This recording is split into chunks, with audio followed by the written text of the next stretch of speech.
Okay guys, so I currently climbed this ridge, and as you can see down below me, that is Elk Lake in Oregon. And behind this ridge, that is Bull of the Woods Wilderness. So right now I want to explain to you guys the biggest misconception that elk hunters have. And that is, we have Elk Lake on one side, we have Bull of the Woods Wilderness on the other side. So a lot of people, what they will do is they will look at their map, they will choose a spot and say, I'm gonna go hunt this spot because that's where the elk are. But in reality, the elk, they already chose their spots. And what you gotta do is you gotta focus on finding those spots. When you choose random spots on a map and say to yourself, that's where the elk are, I'm gonna go hunt these spots, that is the wrong approach to finding elk in the forest. What you have to tell yourself is, I'm gonna choose 10 spots on the map or 20 spots on the map, and before the season starts, I'm gonna go and I'm gonna scout these areas that I have chosen to see if there are elk there. Because most hunters, they show up on the first day and they are disappointed because the spots that they have chosen don't have any elk. And that is okay, because the elk already chose their spots. And you have to play a game of finding their spots, not choosing a spot that you think is gonna hold elk and going and hunting that spot. So the best advice that I can give elk hunters, beginners, intermediate hunters who are still not finding any elk, or they're finding some elk but they're not finding as much elk as they want, is you have to focus on scouting. Scouting takes more time than the hunt itself, because when you're hunting, you have to be already in that spot that has elk. But in order for you to find that spot, in order for you to be in that spot that has elk, you have to focus on finding that spot before the season starts. And the scouting in itself has two things. It has e-scouting, and that is for you to just put your eyes on the map and find 10 to 20 spots that you think are good elk spots. And from those 20 spots, you might be lucky to find 3 or 4 spots that have really good elk sign. So e-scouting is for you to find all of those areas that you are going to be going into to see with your eyes, put in the boots on the ground to scout for elk in those areas.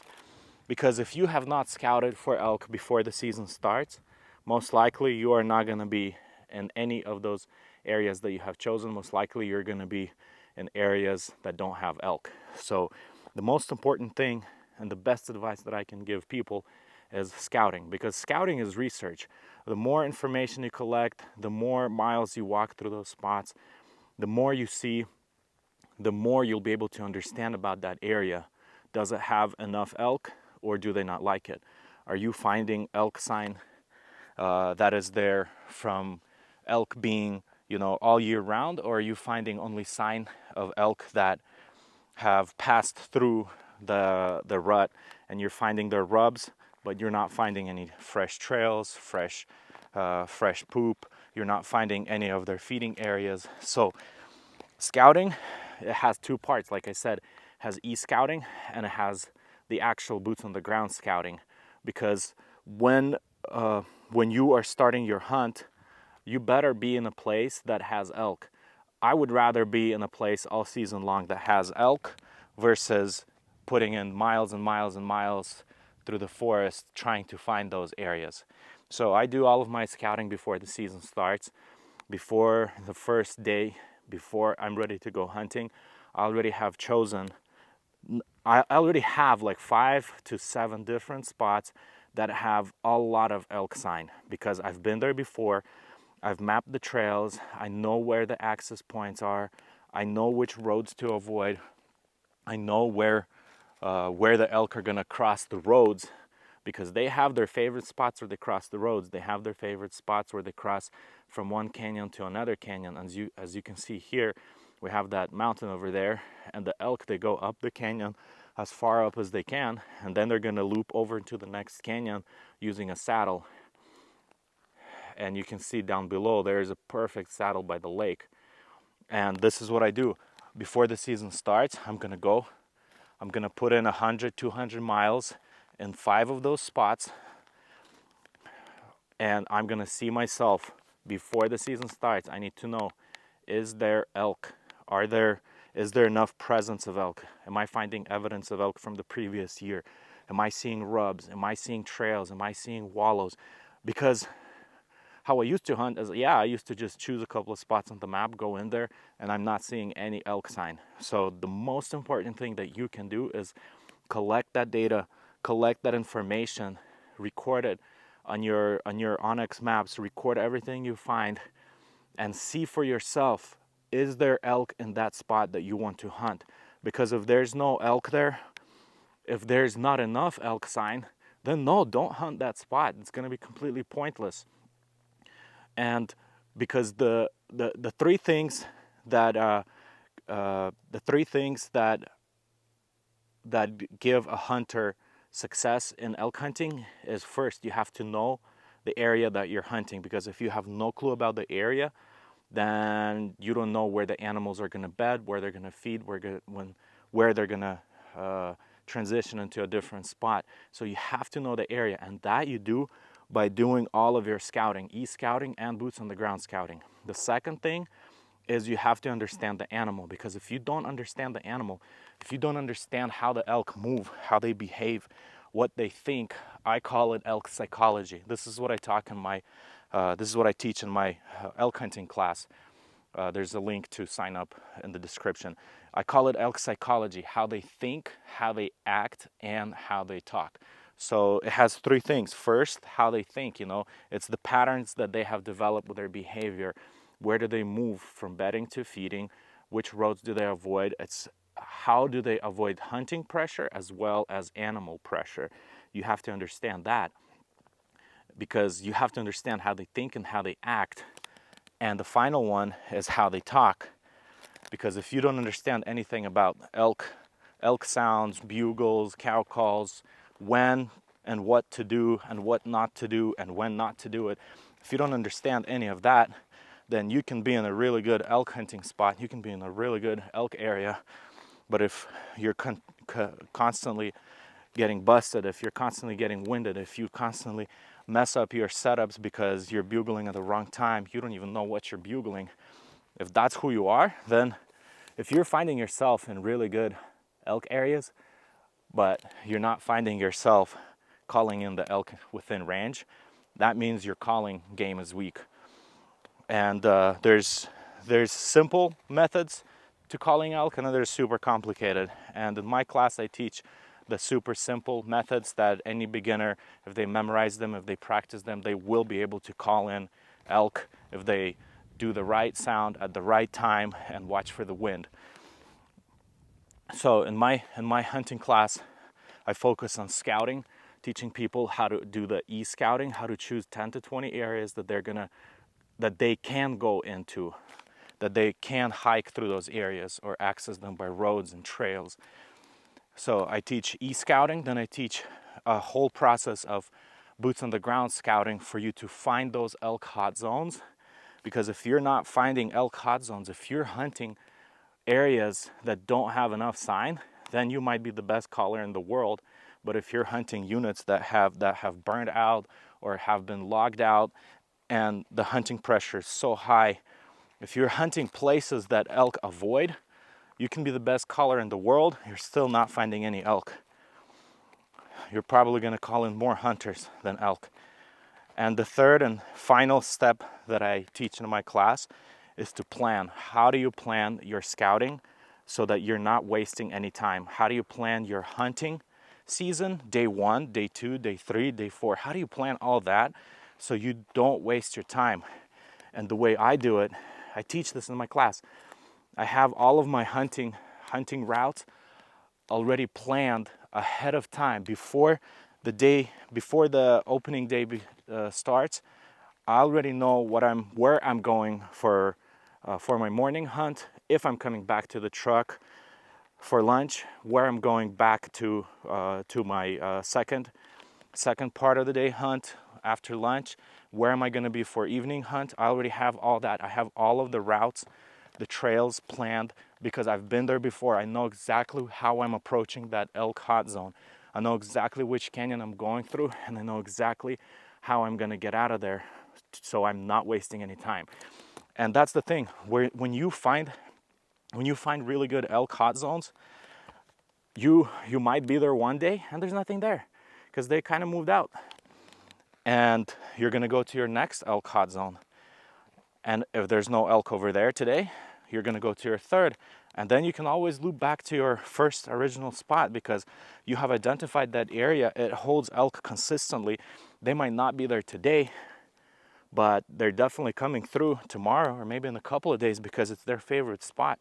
It's their staging area. It's their rutting area. They've been there last year and the year before that. The elk chose that spot. You did not choose that spot. The elk chose that spot. So if you're like most hunters, then all you do is you look at a map. You choose a spot and you say Elk Lake or Bull of the Woods Wilderness, just like I am here right now. I've been wanting to come to this place for 15 years to scout it, to see if this is a good elk area. I've hiked 10 miles through the wilderness, and I've hiked all around the lake, through all the swamps, through all the saddles, and I'm not finding enough elk sign. In fact, I'm finding very, very little elk sign. Yeah, this place has burned down like 5 years ago, but no matter if you find that spot on the map and you're like, yeah, I'm gonna go hunt over here, this looks really good to me, well, go check it out before the season starts, because by the time you check it out, that place might not look good enough for elk. So again, Elk Lake, Bull of the Woods Wilderness, I'm not hunting this spot because I'm not finding enough sign. Is there elk here? Yeah, for sure. There's elk all over the place. But for some reason, they're not coming through here often enough, and I'm not finding enough sign for me to identify this area as an elk hot zone and come here to hunt. I'd rather go and hunt the spots that I already know very, very, very, very good. Oh, that's another thing. Choose units and areas and spots where you can come year after year, year after year to learn and to hunt. Get your spring bear tags. Go fall bear hunting in August in those spots where you're going to be elk hunting, because the more you learn about the area, the more you'll be able to understand, and the less time you're going to waste during your elk hunting season. And most people, they don't know the areas, they don't know the animal, they have no plan, and they are just wasting a lot of time when they're hunting, because they'll get to their favorite spot that they have found on a map and they see that there's 10 trucks parked over there, and then the next thing they do is they get their phone and now they're looking for another spot. They don't even have their backup spot. So the more you learn about the area, the more you learn about the animal, elk psychology, how they act, how they talk, and how they think. And the more you visit that area, the more you plan, the better your hunt is going to be. And that is success. Success comes from you having a skill of scouting, you having a skill of finding elk, making that shot. You don't have to shoot 100 yards to kill an elk, because most elk I see, most elk I call in, they come within 45 yards. I don't even shoot them at 50 yards. Both elk I shot the last couple of years, they were both at 30 yards. So, but the more you understand the area, the more you understand the animal, and the better you plan, the more successful you're going to be. And that is the misconception that people have. Most hunters, they choose an area on a map and they say, this is where the elk are, I'm going to go hunt over here. But in reality, the elk have already chosen their favorite spots, and the hunter has to go and find those spots. Because if you're not constantly scouting, if you're not constantly finding new areas and better areas, then then you're probably going to be relying on hope, praying for luck, but there's no such thing as luck. I believe in God and I believe that He blesses me, but there's no such thing as luck. So your success depends on your skills and the time that you have put in. Luck is when an absolute newbie goes into the forest and shoots a monster bull, but ask him to repeat that. Ask him to repeat that process with that result to shooting a monster bull, and he's not going to be able to repeat it in the next 15, 20 years. That is what luck is when a person who has no idea what they're doing somehow ends up with a monster trophy bull, but you ask that person to go and do it again, and they will not be able to do it. That is what luck. But do you want to be lucky, or would you rather be skilled at elk hunting? I would rather be skilled. I would rather go and study the areas. I would rather understand elk psychology, how they think, how they act, how they talk, because that is what I can rely on. I can rely on my skills instead of relying and hoping for luck. I do pray for success because I believe in God, and I also pray for fun, for adventures. I pray for no accidents because I've sprained ankles before. So, but if you want to learn more about this, you can either contact me through the description, send me an email. If you want to learn more about the ElkSpy Master Class, you can shoot me an email or click on the link to sign up for the class. This year, I might take a couple of people with me who want to learn side by side what I do and how I scout, how I call elk, how I get them within range. So, if you want to schedule a call, definitely shoot me an email. If you want to check out my masterclass, click on the link below. Also, comment everything. Comment all your thoughts. Comment your best advice that you have for other elk hunters, how you scout, how you do the actual boots on the ground scouting, or how you do the e-scouting, as well as your favorite calls that you use to locate bulls and call them in. All right, peace, guys. I'm getting ready for my season, so I gotta be hiking down to that lake now, a couple of miles. See you later. Have fun, stay successful, and stay safe.